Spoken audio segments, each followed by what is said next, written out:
kami beritahukan karena besar kemungkinan banyak teman-teman kita yang akan terlambat.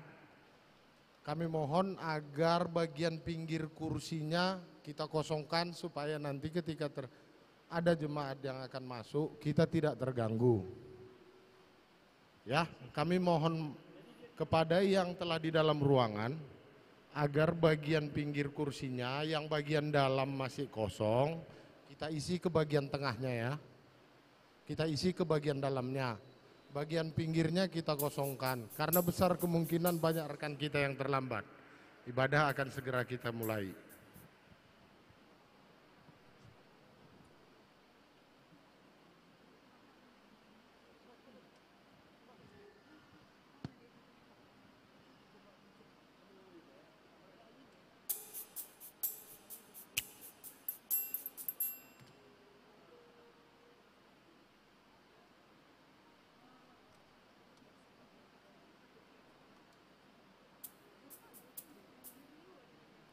Shalom.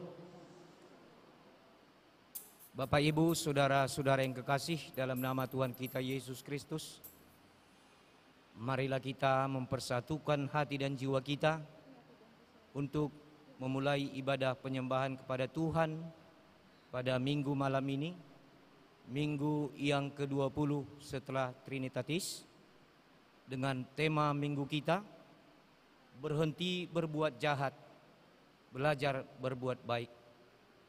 Untuk mempersiapkan hati kita, marilah kita mengambil waktu untuk bersaat teduh.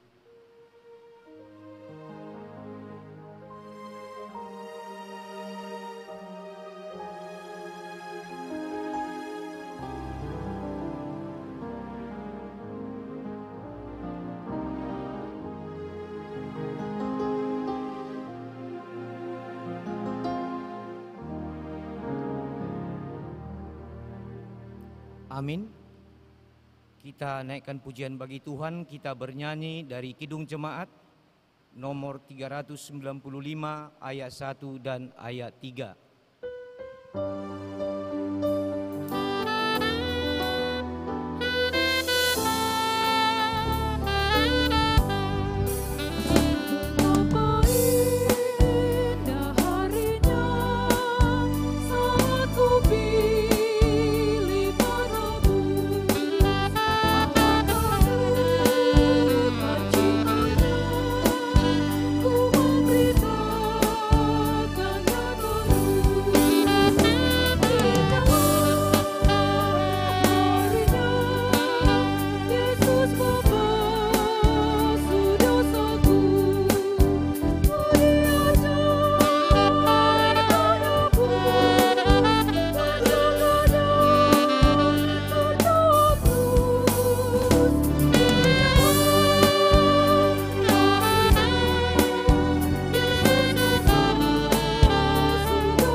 Dalam nama Allah Bapa dan nama anaknya Tuhan Yesus Kristus dan nama Roh Kudus Halik langit dan bumi. Amin. Permulaan hikmat adalah takut akan Tuhan. Semua orang yang melakukannya berakal budi yang baik. Puji-pujian kepadanya tetap untuk selamanya. Haleluya.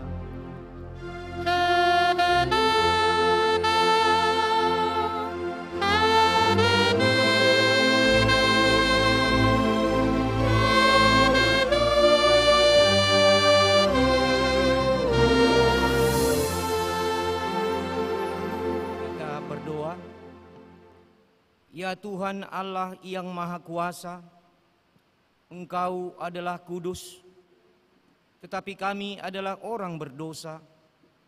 Namun Engkau melindungi orang yang percaya dan yang datang kepadamu. Karena itu, kami datang kepadamu untuk memohon belas kasih-Mu. Janganlah kiranya tolak kami dari hadapan-Mu. Berikanlah kepada kami sukacita mendengar firman-Mu, agar kami dapat melaksanakan kehendak-Mu, karena anak-Mu Tuhan Yesus Kristus Tuhan kami. Amin. Jemaat, kami persilakan duduk kembali. Kita kembali bernyanyi dari Kidung Jemaat nomor 50A ayat 1 sampai dengan ayat 3.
Jemaat yang dikasihi Tuhan kita Yesus Kristus, firman Tuhan sebagai pendahuluan khotbah pada minggu kita malam ini diambil dari kitab Roma pasal yang ke-6, dimulai dari ayat yang ke-15 sampai dengan ayat yang ke-23. Marilah kita membacanya secara bergantian. Di ayat yang ke-23 atau ayat yang terakhir, kita sama-sama membacanya. Inilah firman Tuhan. Dua macam perhambaan. Jadi bagaimana? Apakah kita akan berbuat dosa karena kita tidak berada di dalam hukum Taurat, tetapi di bawah kasih karunia? Sekali-kali tidak. Apakah kamu tidak tahu bahwa apabila kamu menyerahkan dirimu kepada seseorang sebagai hamba untuk mentaatinya, kamu adalah hamba orang itu yang harus kamu taati, baik dalam dosa yang memimpin kamu kepada kematian, maupun dalam ketaatan yang memimpin kamu kepada kebenaran. Tetapi syukurlah kepada Allah, dahulu memang kamu hamba dosa, tetapi sekarang kamu dengan segenap hati telah mentaati pengajaran yang telah diteruskan kepadamu. Kamu telah dimerdekakan dari dosa dan menjadi hamba kebenaran. Aku mengatakan hal ini secara manusia karena kelemahan kamu, sebab sama seperti kamu telah menyerahkan anggota-anggota tubuhmu menjadi hamba kecemaran dan kedurhakaan yang membawa kamu kepada kedurhakaan. Demikian hal kamu sekarang harus menyerahkan anggota-anggota tubuhmu menjadi hamba kebenaran yang membawa kamu kepada pengudusan. Sebab waktu kamu hamba dosa, kamu bebas dari kebenaran. Dan buah apakah yang kamu petik daripadanya? Semuanya itu menyebabkan kamu merasa malu sekarang, karena kesudahan semuanya itu ialah kematian. Tetapi sekarang, setelah kamu dimerdekakan dari dosa, dan setelah kamu menjadi hamba Allah, kamu beroleh buah yang membawa kamu kepada pengudusan, dan sebagai kudusannya ialah hidup yang kekal. Kita sama-sama membacanya. Sebab upah dosa ialah maut, tetapi karunia Allah ialah hidup yang kekal dalam Kristus Yesus Tuhan kita. Demikian firman Tuhan. Berbahagialah setiap orang yang mendengar firman Tuhan, yang menghayati serta mengamalkannya. Amin. Kita kembali bernyanyi dari Kidung Jemaat nomor 149 ayat 1 sampai dengan ayat 2.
Jemaat yang dikasihi Tuhan kita Yesus Kristus, marilah kita sejenak mengingat, merenungkan segala dosa-dosa pelanggaran kita yang kita lakukan sengaja maupun tidak sengaja, yang dapat melukai hati saudara-saudara kita, keluarga, terlebih dengan hati Tuhan kita. Oleh karena itu, dengan segala kerendahan hati, marilah kita datang ke hadapan Tuhan untuk mengaku dan menyesali dosa-dosa kita. Kita bersatu teduh dan berdoa di dalam hati masing-masing.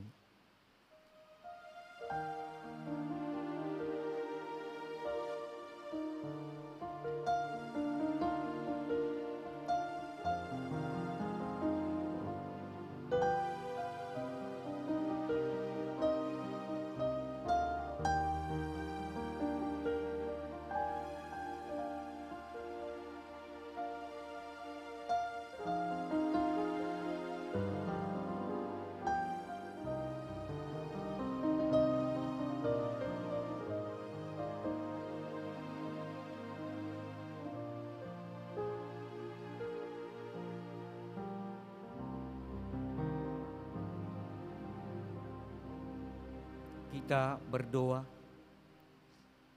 Ya Allah Tuhan kami yang Maha Suci dan Maha Kudus, Bapa kami di dalam Yesus Kristus, kami bersyukur kepadamu karena setiap kali kami datang bersembah sujud di hadapan-Mu, kami senantiasa merasa bahagia oleh pengasihan-Mu kepada kami orang berdosa ini. Oleh karena itu kami datang lagi merendahkan diri di hadapan-Mu, memohon keampunan dosa kami, karena kami senantiasa melanggar hukum-Mu seperti domba yang sesat. Kiranya Engkau tidak menutup pintu pengasihan-Mu kepada kami. Terimalah kami menjadi anak-anak-Mu, karena Engkau tiada berkenan melihat kematian orang fasik, melainkan Engkau menghendaki pertobatannya supaya ia hidup. Ampunilah segala dosa dan kejahatan kami oleh karena kasih Yesus Kristus Tuhan kami. Tetapkanlah kasih sayang-Mu kepada kami, supaya kami merasa bahagia memanggil nama-Mu, sehingga segala perbuatan, kelakuan dan pikiran kami menjadi kemuliaan nama-Mu yang kudus itu. Amin. Janji Tuhan tentang pengampunan dosa-dosa kita. Demikianlah firman Tuhan. Tetapi engkau memberati aku dengan dosamu, engkau menyusahi aku dengan dosamu, engkau menyusahi aku dengan kesalahanmu. Akulah dia yang menghapus segala pemberontakanmu oleh karena aku sendiri, dan aku tidak mengingat-ingat dosamu. Dengarkanlah aku, hai kamu yang mengejar apa yang benar, hai kamu yang mencari Tuhan. Pandanglah gunung batu yang daripadanya kamu terpahat, dan kepada lubang penggalian batu yang daripadanya kamu tergali. Segala kemuliaan bagi Allah di tempat yang maha tinggi. Amin. Jemaat, kami persilakan duduk kembali. Kita kembali memuji Tuhan dari Kidung Jemaat nomor 438 ayat 1 dan ayat 3.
Yang dikasihi Tuhan kita Yesus Kristus, firman Tuhan sebagai petunjuk hidup baru pada minggu kita malam ini diambil dari kitab Injil Matius pasal yang ke-5 ayat yang ke-10.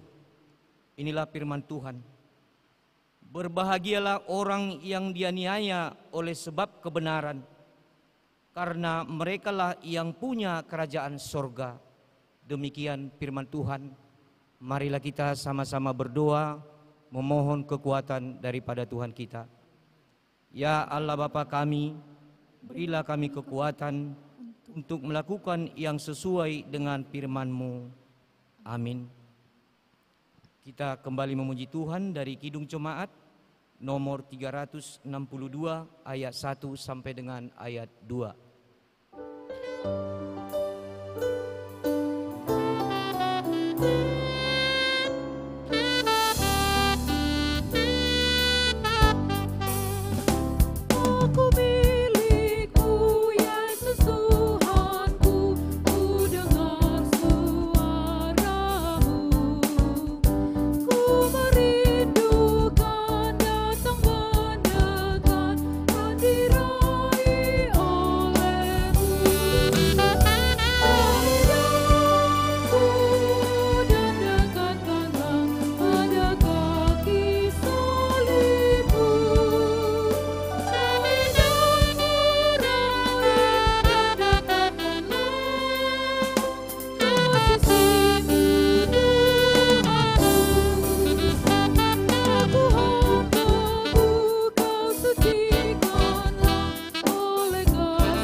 Jemaat yang dikasihi Tuhan kita Yesus Kristus, marilah kita bersaksi mengikrarkan pengakuan iman kita bersama jemaat pada segala abad di seluruh dunia ini. Kita sama-sama mengucapkannya. Aku percaya kepada Allah Bapa yang Maha Kuasa, Khalik langit dan bumi.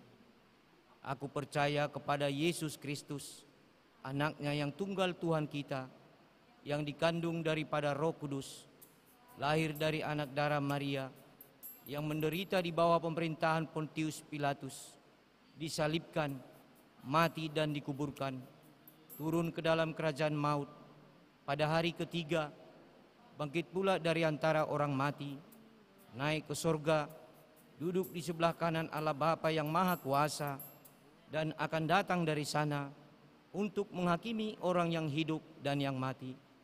Aku percaya kepada Roh Kudus, gereja yang kudus dan am, persekutuan orang kudus, pengampunan dosa, kebangkitan daging, dan hidup yang kekal. Amin. Jemaat, kami persilakan duduk kembali.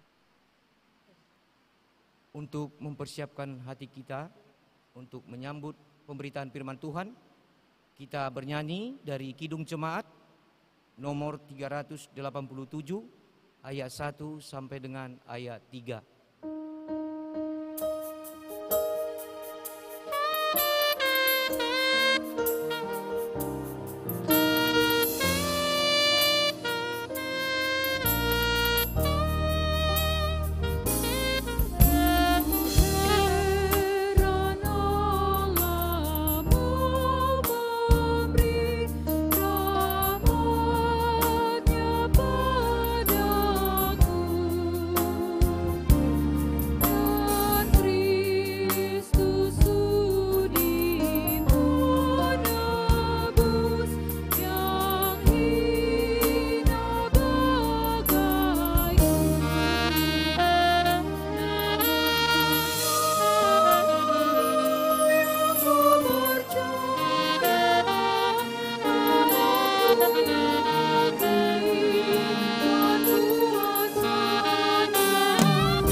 Kita berdoa damai sejahtera dari Allah Bapa kita yang melampaui segala akal itu yang senantiasa menguasai hati, jiwa, dan pikiran kamu sekalian, di dalam nama Tuhan Yesus Kristus. Amin. Tema kita minggu ini berhenti berbuat jahat, belajar berbuat baik. Landasan nas kita dari Yesaya pasal 1 ayat 16 sampai ayat 20. Saya undang kita membuka Alkitab kita dan saya akan bacakan firman ini untuk kita. Demikian firman Tuhan. Basuhlah dan bersihkanlah dirimu. Jauhkanlah perbuatan-perbuatanmu yang jahat dari depan mataku. Berhentilah berbuat jahat. Belajarlah berbuat baik. Usahakanlah keadilan. Kendalikanlah orang kejam. Belalah hak anak-anak yatim. Perjuangkanlah perkara janda-janda. Marilah, baiklah kita berperkara firman Tuhan.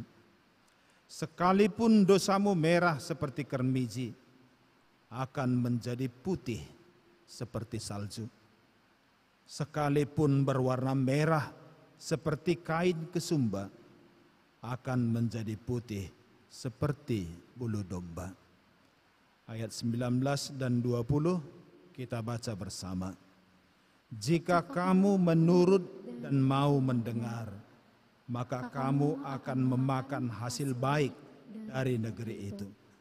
Tetapi jika kamu melawan dan memberontak, maka kamu akan dimakan oleh pedang. Sungguh Tuhan yang mengucapkannya. Sampai demikian.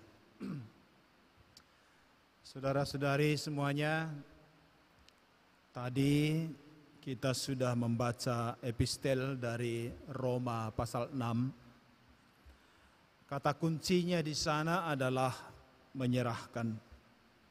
Tuhan memanggil kita semua untuk menyerahkan hidup kita, menyerahkan anggota-anggota tubuh kita kepada Tuhan, menjadi hamba kebenaran. Itu dilatar belakangi oleh hidup kita yang lama. Tatkala kita masih hidup di dalam dosa, kita telah menyerahkan seluruh hidup kita kepada dosa. Kita telah menyerahkan seluruh anggota-anggota tubuh kita kepada dosa, menjadi hamba kecemaran. Tetapi terpujilah nama Tuhan. Tuhan sudah menebus kita dari hamba dosa. Maka sekarang kita bukan milik dosa lagi, tetapi sekarang kita sudah milik Tuhan.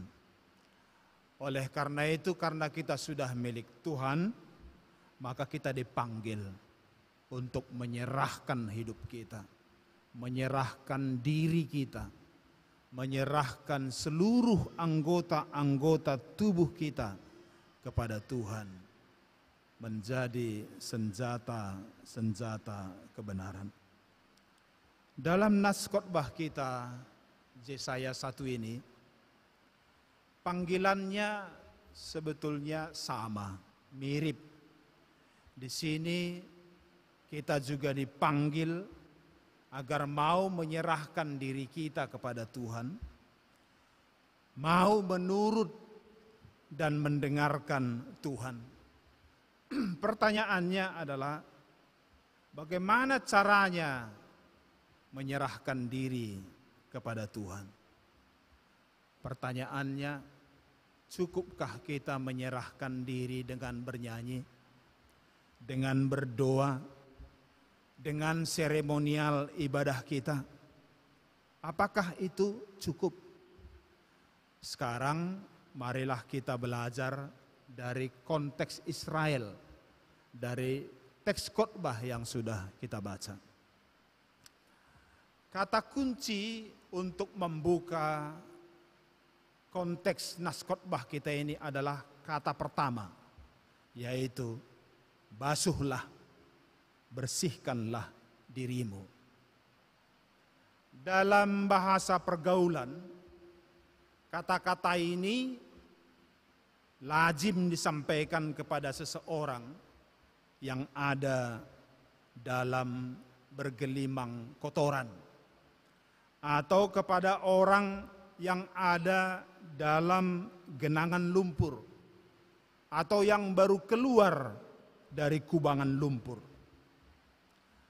Yang dimaksud dengan genangan lumpur atau kotoran dalam nats ini adalah akhlak yang tercemar, kemerosotan moral yang sangat parah sekali.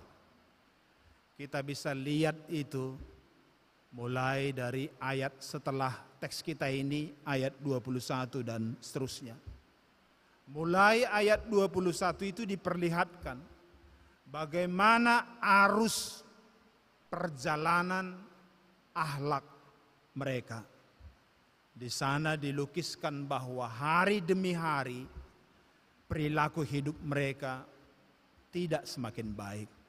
Tapi hari demi hari perilakunya, akhlaknya bergerak dari yang positif menjadi negatif, dari yang baik menjadi buruk, dari yang tadinya benar menjadi cemar, dari yang tadinya tidak jahat akhirnya menjadi penjahat. Sekarang coba lihat ayat 21 dan 23 sampai 23 saya bacakan untuk kita. Ayat 21. Bagaimana ini? Kota yang dahulu setia sekarang sudah menjadi sundal. Tadinya penuh keadilan dan di situ selalu diam kebenaran, tetapi sekarang penuh pembunuh. 22. Perakmu tidak murni lagi dan arakmu bercampur air. 23. Para pemimpinmu adalah pemberontak dan bersekongkol dengan pencuri. Semuanya suka menerima suap dan mengejar sogok. Mereka tidak membela hak anak-anak yatim dan perkara janda-janda tidak sampai kepada mereka. Jadi jelas diperlihatkan akhlaknya tidak makin baik, tapi makin buruk. Tidak semakin membangun, tapi semakin merusak. Dan kemerosotan akhlak ini tidak hanya di kalangan para elit atau di kalangan para kaum borjuis, di kalangan para pemimpin, penguasa, dan pembesar, tapi hampir merata sampai ke lingkungan industri, bisnis, dagang, dan semua geliat ekonomi, termasuk di lapangan perburuhan dan lapangan pengupahan. Akibatnya apa? Akibatnya orang-orang miskin, orang-orang kecil, orang-orang lemah ditindas. Mereka dijadikan sebagai komoditi perdagangan, menjadi komoditi barang, menjadi alat-alat ekonomi mereka, dipekerjakan dengan gaji rendah, dipaksa lembur tanpa pesangon, diwajibkan masuk kerja pada hari Sabat, ditindas dengan menahan-nahan upah mereka, dan lain-lain. Sehingga apa yang terjadi? Sehingga terjadilah jeritan di sana sini. Terjadi jeritan siang malam dari mereka yang tertindas ini. Mereka menjerit kepada Tuhan. Dan Alkitab katakan, Allah dekat sekali dengan jeritan orang-orang tertindas. Jeritan-jeritan inilah akhirnya mendorong Tuhan untuk menegur mereka melalui Nabi Yesaya dan mengatakan, basuhlah, bersihkanlah dirimu. Pertanyaannya adalah bagaimana cara membasuh diri? Apakah mereka tidak melakukan seremonial ibadah? Apakah mereka tidak menyampaikan kurban-kurban persembahan? Apakah mereka tidak melakukan sabat dan puasa? Apakah mereka tidak berdoa, tidak bernyanyi, dan tidak melakukan pertemuan-pertemuan ibadahnya? Pada ayat sebelumnya, ayat 11 sampai 15, di situ diungkapkan bagaimana kualitas kerohanian mereka. Bagaimana rutinitas kerohanian mereka. Mari kita lihat bagaimana kualitas kerohanian mereka. Ayat 11. Untuk apa itu korbanmu yang banyak-banyak? Persembahannya banyak-banyak. Kurbannya banyak. Besar-besar kolektenya. Besar-besar persembahannya. Ayat 13. Jangan lagi membawa persembahanmu yang tidak sungguh-sungguh. Mereka tidak pernah datang dengan tangan hampa. Tapi mereka datang dengan membawa persembahannya. Ayat 14. Perayaan-perayaan bulan barumu dan pertemuan-pertemuanmu yang tetap. Mereka selalu menyelenggarakan hari-hari raya agamanya dan selalu melaksanakan pertemuan-pertemuan ibadahnya secara tetap. Ayat 15. Apabila kamu menadahkan tanganmu untuk berdoa, mereka berdoa bahkan sampai menadahkan tangannya ke langit. Sampai bergetar tangannya dan bergetar suaranya berdoa kepada Tuhan. Jadi kita lihat di sini, mereka melakukan seremonial ibadahnya dengan baik, dengan sopan, dengan teratur. Dan mereka sungguh-sungguh melakukan itu. Jadi di mana persoalannya? Persoalannya adalah tidak ada implementasinya ke dalam perilakunya. Maka mereka disebut orang fasik. Orang fasik dalam kamus artinya adalah orang yang mengakui dan mempercayai Tuhan tapi tidak melakukannya. Jadi Bapak Ibu Saudara-saudari, secara seremonial mereka ada, mereka mantap. Tapi secara perilaku, belas kasih, hati, cinta kasih, dan kepedulian, mereka tidak hanya nihil, tidak hanya nol dan kosong, tapi sudah minus. Status mereka kotor, bergelimang dalam lumpur dosa. Maka Tuhan perintahkan kepada mereka untuk segera basuhlah dan bersihkanlah dirimu. Sekarang apa aplikasi khotbah ini untuk kita? Terlepas dari bagaimana kondisi akhlak kita. Apakah kadarnya positif, nol atau minus? Apakah kadarnya baik, sedang, buruk? Firman Tuhan ini harus diaplikasikan dalam kehidupan kita. Titik berangkat kita untuk mengaplikasikan teks ini adalah kata kunci dalam nas ini, yaitu perintah Tuhan yang mengatakan, basuhlah dan bersihkanlah dirimu. Pertanyaannya sekarang, bagaimana cara saya untuk membasuh dosa-dosa saya? Bagaimana caranya untuk membasuh diri saya? Ada 4 kata penting untuk kita renungkan pada teks atau pada ayat-ayat ini.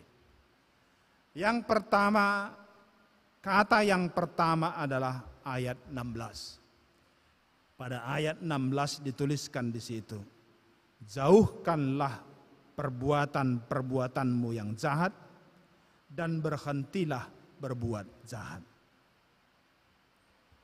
Apakah perbuatan jahatmu? Itu rahasiamu lah itu.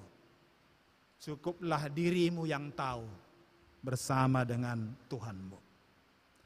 Tapi intinya, kalau kamu mau membasuh perbuatan jahatmu,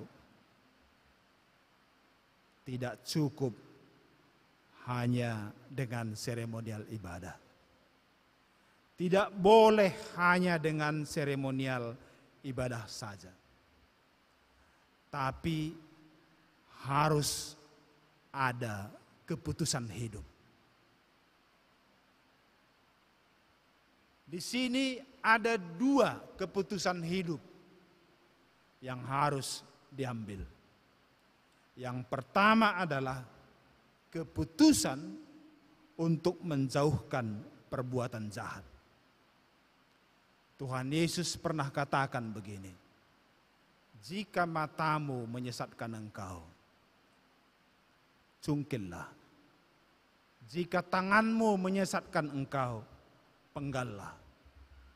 Lebih baik engkau dengan mata juling dan tangan kudung masuk ke dalam surga daripada lengkap-lengkip semua masuk ke dalam neraka. Artinya apa? Jika pergaulanmu yang menyesatkanmu, putuskan. Jika pekerjaanmu yang menyesatkanmu, tinggalkan, jauhkan. Lebih baik kau tidak bergaul dengan itu dan tidak melakukan pekerjaan itu daripada gara-gara itu engkau bulat-bulat masuk neraka. Percaya kepada Tuhan. Ketika engkau tinggalkan pergaulanmu itu dan engkau tinggalkan pekerjaanmu yang menyesatkan itu, Tuhan Maha Kaya, Tuhan Maha Baik. Dia akan memberikan gantinya yang lebih baik kepadamu. Yang kedua, keputusan apa yang harus diambil? Yang kedua yang harus diambil adalah keputusan untuk berhenti berbuat jahat. Stop berbuat jahat. Tuhan Yesus pernah katakan begini, bukan yang berseru memanggil aku Tuhan, Tuhan akan selamat, tetapi yang melakukan kehendak Bapakku, itulah yang diselamatkan. Oleh karena itu harus berhenti melakukan yang tidak dikehendaki Bapa, dan kita harus meloncat beralih di jalan yang dikehendaki oleh Bapa. Karena di situ ada jaminan keselamatan. Kata yang kedua adalah ayat 17. Belajarlah berbuat baik. Caranya bagaimana? Di situ dijabarkan. Ada 4 kata. Usahakanlah keadilan, kendalikanlah orang kejam, belalah hak anak-anak yatim, perjuangkanlah perkara janda-janda. Keempat kata ini saya simpulkan dengan satu kata, berbelas kasih. Belajarlah berbuat baik. Itulah tema minggu kita hari ini. Mungkin berbuat baik itu sulit. Karena itu maka firman Tuhan katakan belajar. Perlu belajar.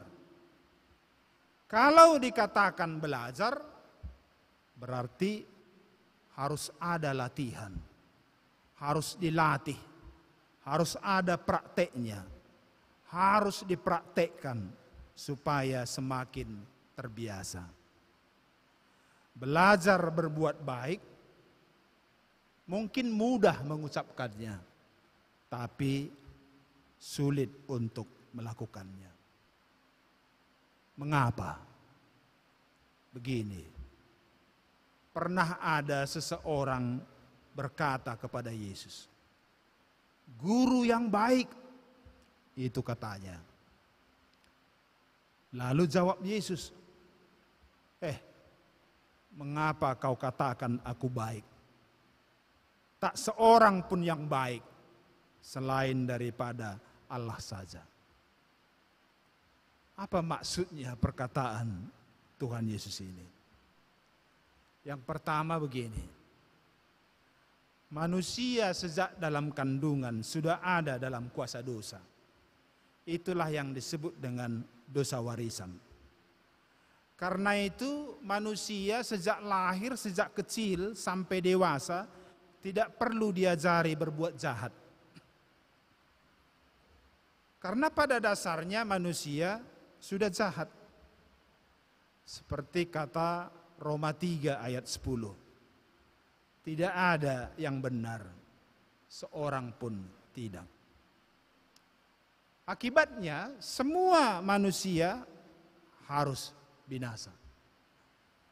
Tapi Allah mengasihi kita, maka Dia menebus kita dari kuasa dosa dan dijadikannya kita menjadi anak-anaknya. Setelah kita menjadi anak-anaknya, Dia katakan kepada kita, berhenti berbuat jahat dan belajarlah berbuat baik. Yang kedua, berarti kalau begitu, pada hakikatnya berbuat baik itu adalah sifat Tuhan. Berbuat baik itu adalah hakikat dari Tuhan, bukan hakikat manusia dan bukan sifat manusia. Berbuat baik itu adalah panggilan Tuhan kepada manusia yang sudah ditebusnya. Dan yang menarik adalah perkataan Tuhan Yesus. Dalam Matius 5 ayat 14 dan 16 katanya begini. Ayat 14. Kamu adalah terang dunia.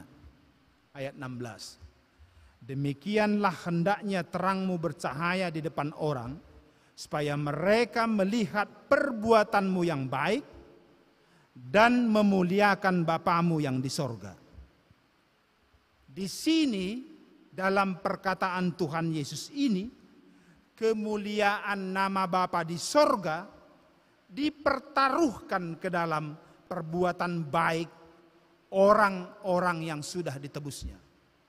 Sekali lagi, kemuliaan nama Bapa di sorga dipertaruhkan ke dalam perbuatan baik orang-orang Kristen yang mengaku orang-orang yang sudah ditebus Tuhan Yesus.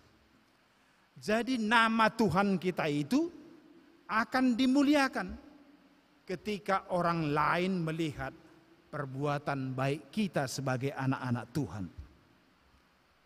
Tentu begitu pula sebaliknya. Nama Tuhan kita itu akan tercemar ketika orang lain melihat kecemaran kita. Maka pantaslah Tuhan sakit hati jika kita menyandang status sebagai anak-anak Tuhan, tapi perbuatan kita adalah kecemaran. Karena nama Dia yang dipertaruhkan. Dan begitu juga sebaliknya. Pantaslah ada sukacita di sorga apabila kita yang menyandang status sebagai anak-anak Tuhan, orang lain melihat perbuatan baik yang kita lakukan. Itu tantangan berat, panggilan yang berat untuk kita. Berhenti berbuat jahat, belajar berbuat baik. Yang ketiga, apakah belajar berbuat baik itu sulit? Semua pemerintah di dunia ini mewajibkan rakyatnya belajar melalui sekolah supaya semua cerdas, semua pintar, semua berpengetahuan. Tapi dengan pengetahuan dan kecerdasan yang dimiliki manusia, apakah manusia belajar berbuat baik? Atau justru manusia belajar hanya untuk memikirkan dan meraih kepentingannya sendiri? Manusia semakin pintar dalam segala hal. Tapi apakah itu membuatnya berbuat baik? Manusia belajar mengenai segala-galanya. Belajar mengenai langit, mengenai bumi, mengenai laut, mengenai tanah, mengenai hutan, mengenai darat, mengenai udara, mengenai lingkungan. Bahkan manusia mempelajari manusia. Tapi apakah itu membuat manusia berbuat baik? Ini fakta yang saya sampaikan. Cerdas, pintar, pengetahuan belum tentu baik. Bodoh belum tentu jahat. Ada banyak yang pintar jadi jahat. Dan sebaliknya, ada banyak yang bodoh jadi baik. Yang keempat, sesungguhnya tidak ada larangan bagi kita untuk belajar apa saja sesuai dengan minat, sesuai dengan talenta dan keahlian kita masing-masing, supaya kita semua menjadi orang-orang yang profesional di bidang kita masing-masing, berprestasi, menjadi unggul dan diperhitungkan. Tapi jangan lupa belajar berbuat baik. Karena Tuhan tidak minta banyak-banyak. Pada ayat 17 ini, Dia hanya minta berbelas kasihlah, punya hatilah, pedulilah, punya cinta kasihlah, milikilah belas kasih. Seperti Tuhan Yesus katakan dalam Matius 9 ayat 13. Pergilah dan pelajarilah firman ini. Yang ku kehendaki adalah belas kasih, bukan persembahan. Saya ulang kembali yang dikatakan Tuhan Yesus dalam Matius 5 ayat 14. Kamu adalah terang dunia. Dan ayat 16. Kemuliaan nama Bapa di sorga dipertaruhkan ke dalam perbuatan baikmu di bumi ini. Jika kita mengakui kata-kata Tuhan Yesus ini adalah kebenaran, maka kita tidak perlu ragu lagi untuk mengatakan bahwa persembahan, pujian, dan ibadah yang berkenan kepada Tuhan adalah berhentilah berbuat jahat dan belajarlah berbuat baik. Itu persembahan yang paling berkenan kepada Tuhan. Lalu bagaimana caranya? Bagaimana caranya belajar berbuat baik? Yang pertama adalah pengakuan kita. kita memiliki pengakuan akan Tuhan kita, akan juru selamat kita. Pengakuan kita dengan lidah, pengakuan dengan doa, dengan nyanyian, dengan ibadah, kita mengaku dan memuji Tuhan kita. Jadi seremonial ibadah itu penting dan menjadi dasar untuk pengakuan kita. Menjadi dasar. Tapi tidak cukup hanya di situ saja. Kita butuhkan yang kedua, yaitu ayat 19 mengatakan, kamu harus menurut dan mau mendengar. Menurut dan mendengar. Kelihatannya kata-kata ini terbalik ya.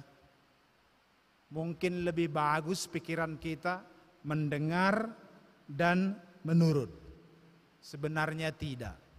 Tidak ada yang terbalik di sini. Karena sebenarnya Tuhan memanggil Israel dan memanggil kita semua di dalam Tuhan Yesus adalah supaya kita menjadi orang-orang yang mendengar. Mendengar suara Tuhan. Keluaran 19 ayat 5 katakan begini. Jika kamu sungguh-sungguh mendengar perkataanku, maka kamu menjadi umat kesayanganku. Lalu kemudian Tuhan Yesus ulangi dalam Yohanes 10 dikatakannya, domba-dombaku mengenal suaraku.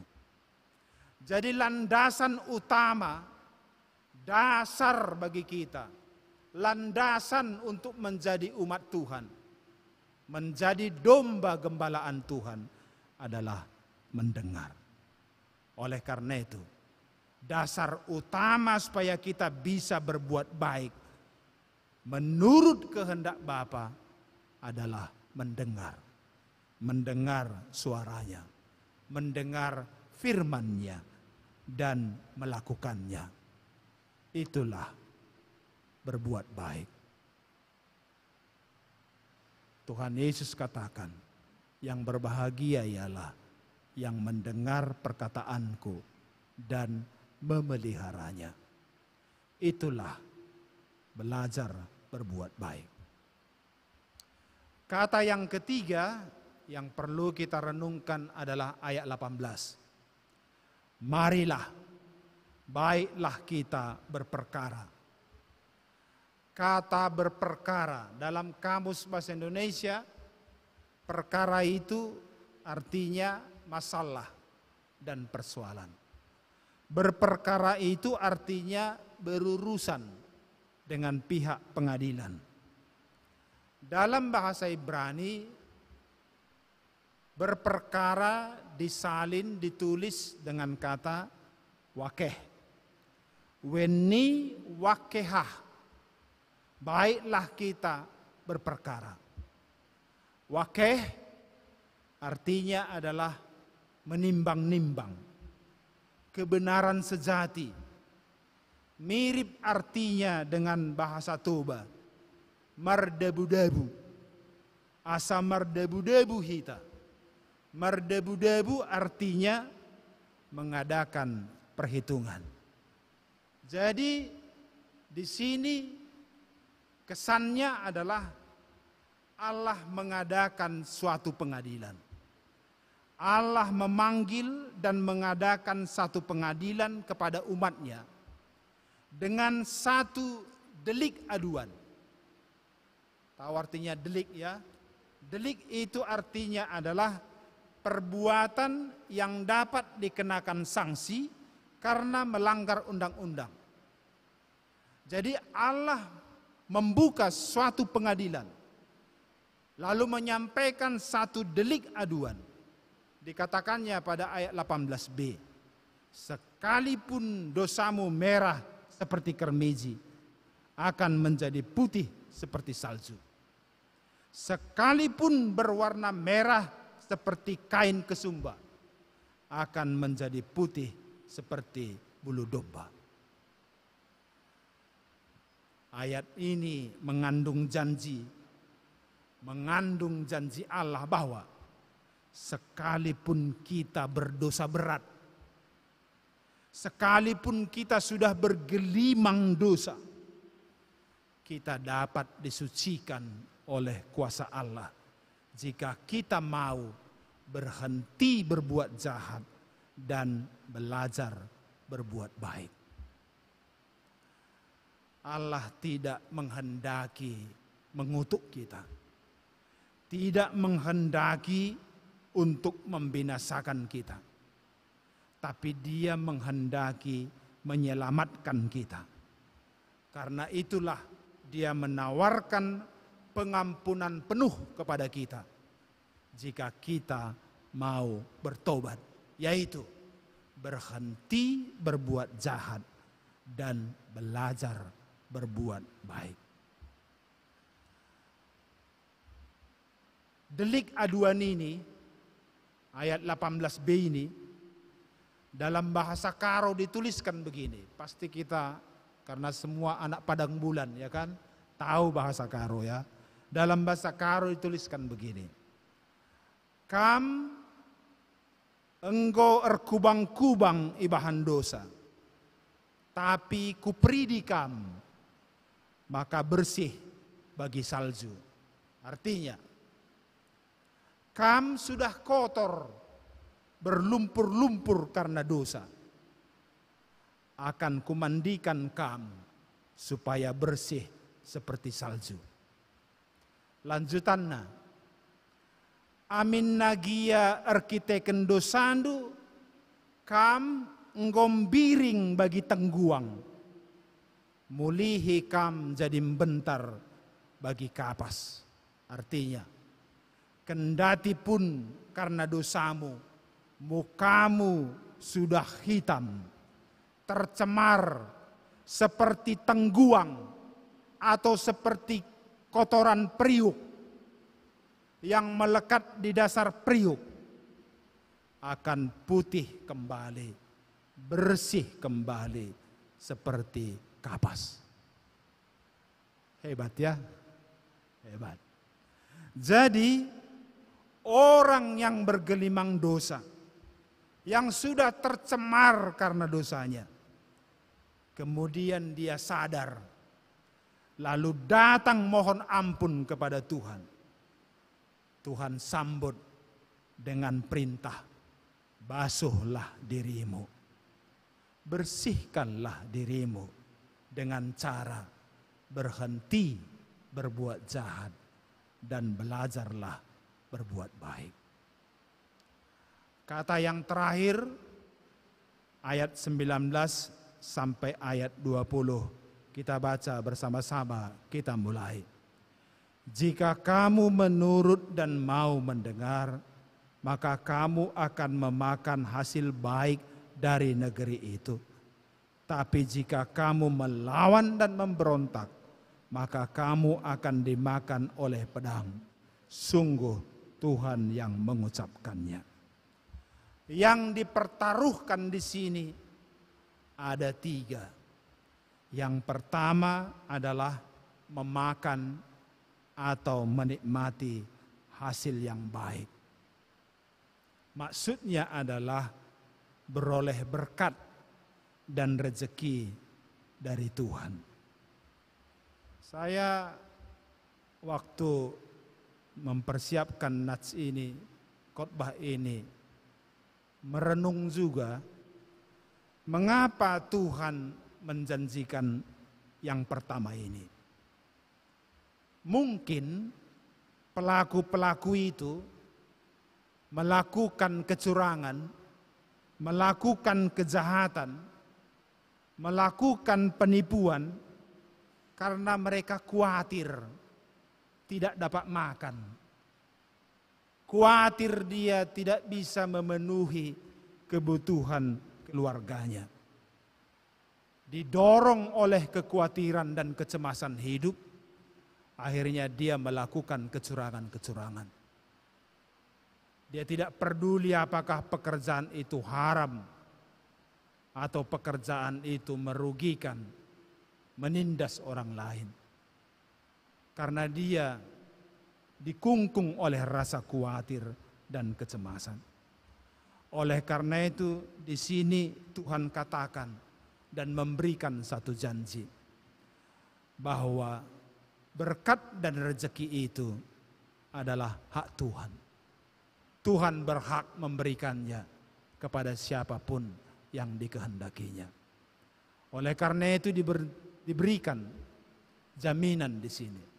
Kalau kamu berhenti berbuat jahat dan belajar berbuat baik, maka aku akan memberi kepadamu berkat dan rezeki di negeri di mana engkau tinggal.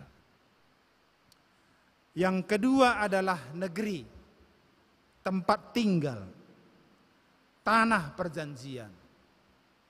Ada firman Tuhan katakan, setelah kemah kita di bumi ini dibongkar, Tuhan telah menyediakan satu tempat abadi di sorga bagi kita.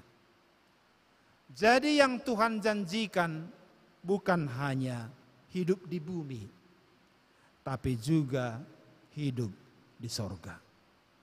Pertanyaannya sekarang, apakah kita mau menurut dan mendengar?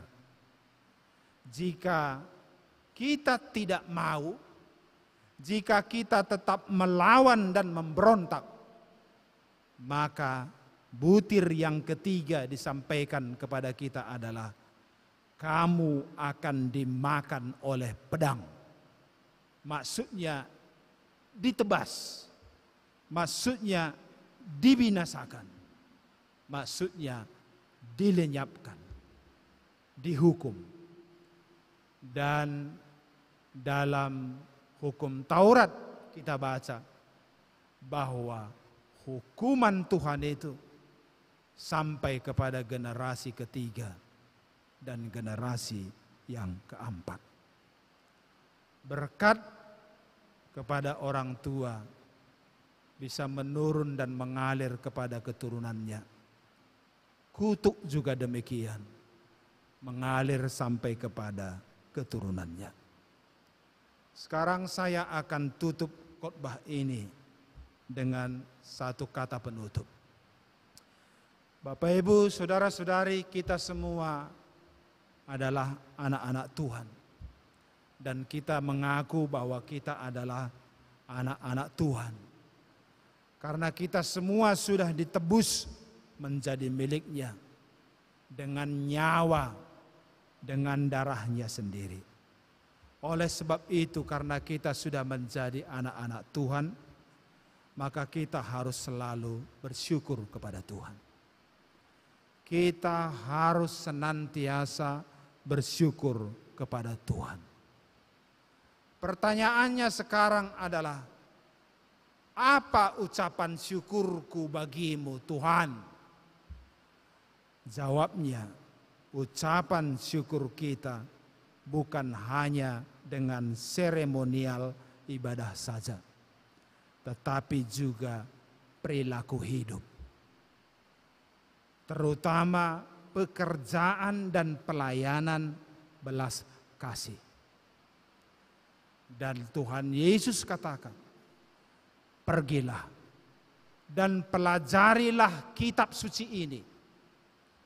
Yang kukehendaki adalah belas kasihan, bukan persembahan. Amin. Mari kita berdoa. Bapa di sorga, kami bersyukur dan berterima kasih atas waktu dan kesempatan yang Tuhan beri kepada kami.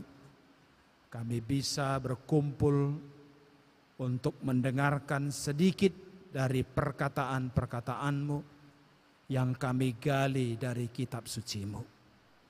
Sedikit perkataan-Mu yang bisa kami percakapkan hari ini, kami menyerahkannya kepadamu. Tuhan kiranya memberkatinya dan menjadikannya menjadi firman, menjadi pedoman, menjadi penuntun, menjadi petunjuk dan pemandu bagi hati, bagi akal, dan bagi pikiran kami, Sehingga dalam perjalanan hidup ini kami melihat ada petunjuk-petunjuk sehingga kami bisa belajar berbuat baik. Beri kepada kami kuasa-Mu, kuasa Roh Kudus, supaya kami bisa menjauhkan segala perbuatan jahat dan berhenti berbuat jahat. Dan beri kami kuasa untuk belajar berbuat baik. Bapa di sorga, berbuat baik bukan sifat dan hakikat kami, tapi itu sifat dan hakikat-Mu. Engkau memanggil kami lewat penebusan-Mu dalam Yesus Kristus kepada kami. Memanggil kami semua menjadi anak-anak-Mu dan memanggil kami untuk berhenti berbuat jahat dan belajar berbuat baik. Firman-Mu ini hanya bisa kami terapkan dalam hidup kami oleh kuasa-Mu, oleh Roh yang memberikan kekuatan kepada kami. Terima kasih Tuhan. Pada kesempatan ini kami berdoa untuk semua pergumulan yang kami hadapi, perjuangan, cita-cita, dan perjalanan hidup kami ke depan. Tuntun kami dan berkatilah supaya kami bisa mencapai sesuai dengan kehendak-Mu kepada kami. Pada kesempatan ini juga kami menyerahkan orang tua kami, ayah kami, ibu kami. Kami menyerahkan juga anak-anak kami kepadamu, baik yang jauh maupun yang dekat dari kami. Menyerahkan seisi rumah kami, istri, suami, dan anak-anak kami. Ya Bapa, rangkul kami semuanya di dalam cinta kasih-Mu. Dan ajarlah kami semuanya menjadi keluarga anak-anak Tuhan. Pimpin hidup kami ya Tuhan. Terima kasih. Manakala ada pergumulan dan persoalan yang terselip di dalam hati dan pikiran kami yang mendesak untuk kami curahkan dan sampaikan kepadamu. Pada kesempatan ini Tuhan melihat semuanya dan kami menyerahkannya kepadamu. Jawablah kami dalam pergumulan kami. Terima kasih ya Bapa di sorga. Sebentar kami akan kembali dari ibadah ini ke rumah kami masing-masing. Kami serahkan cuaca malam ini. Tuhan kiranya membuat perjalanan kami dan cuaca ini tidak mengganggu perjalanan kami. Hantar tibakan kami ke tempat kami masing-masing dalam kasih-Mu dan dalam tuntunan-Mu. Tuhan senantiasa memelihara dan mengawal hidup kami. Dalam nama Yesus Kristus kami berdoa dan berterima kasih kepadamu. Amin. Mari kita bernyanyi. Sempurna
kita akan mengumpulkan persembahan kita. Nats firman menghantar kita, Roma 12 ayat 1, demikian firman-Nya.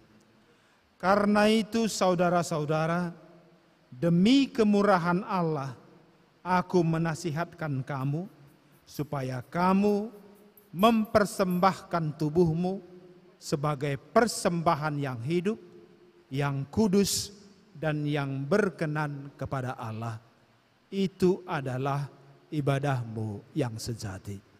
Amin. Mari kita persiapkan dan kumpulkan persembahan kita.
Jemaat kami undang untuk bangkit berdiri.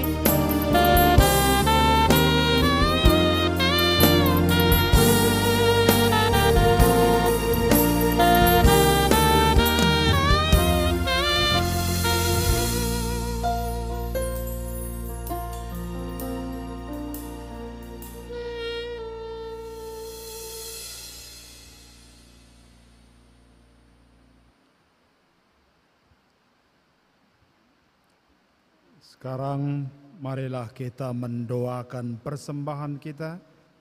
Kita berdoa. Ya Allah Bapa kami yang ada di sorga, Engkaulah sumber segala berkat dan rahmat. Kami persembahkan di sini sebahagian dari yang Tuhan beri kepada kami sebagai kurban persembahan kami kepadamu. Adapun yang kami persembahkan ini adalah yang kami terima daripadamu. Karena siapakah kami sehingga kami dapat memberi kepadamu? Kasihanilah kami ya Tuhan. Terimalah kurban persembahan kami ini menjadi dupa yang harum di hadapan-Mu. Berkati dan peliharalah agar kami menggunakan persembahan ini untuk kejayaan kerajaan-Mu di tengah gereja-Mu di seluruh dunia ini. Bukalah hati kami dengan Roh-Mu yang kudus, agar kami senantiasa mengucapkan terima kasih kepadamu dalam nama Yesus Kristus Tuhan kami. Amin.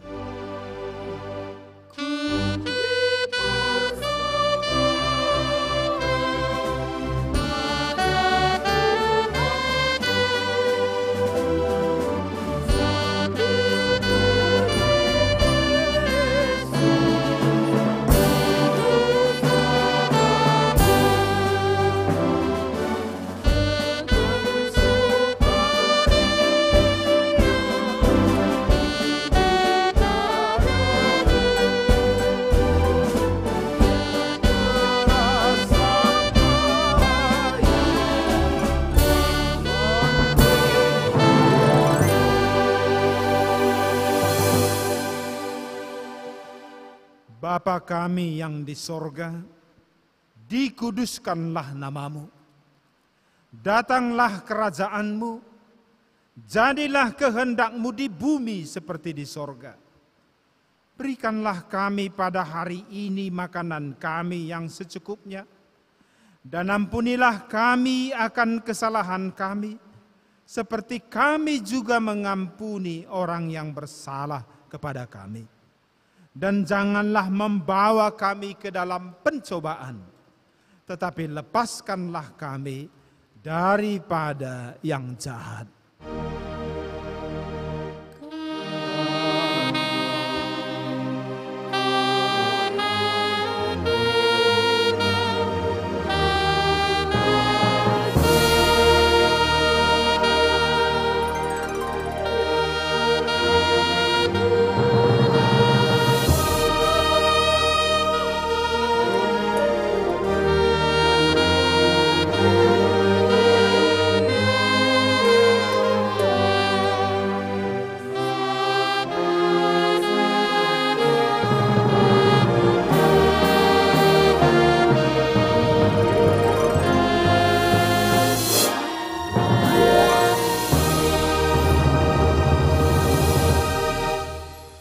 Pulanglah dalam damai dan terimalah berkat Tuhan. Tuhan memberkati engkau dan melindungi engkau. Tuhan menyinari engkau dengan wajah-Nya dan memberi engkau kasih karunia. Tuhan menghadapkan wajah-Nya kepadamu dan memberi engkau damai sejahtera. Amin. Amin.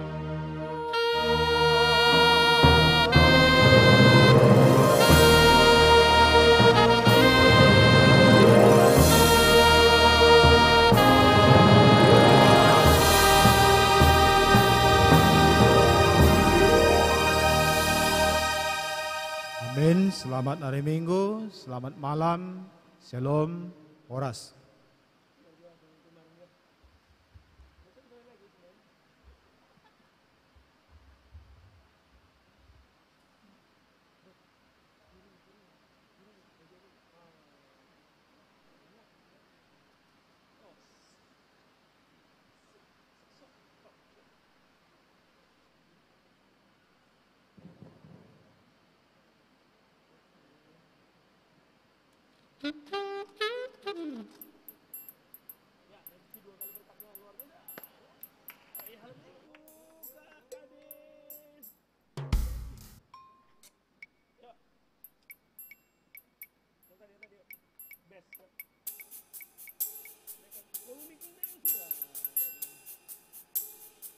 Yes.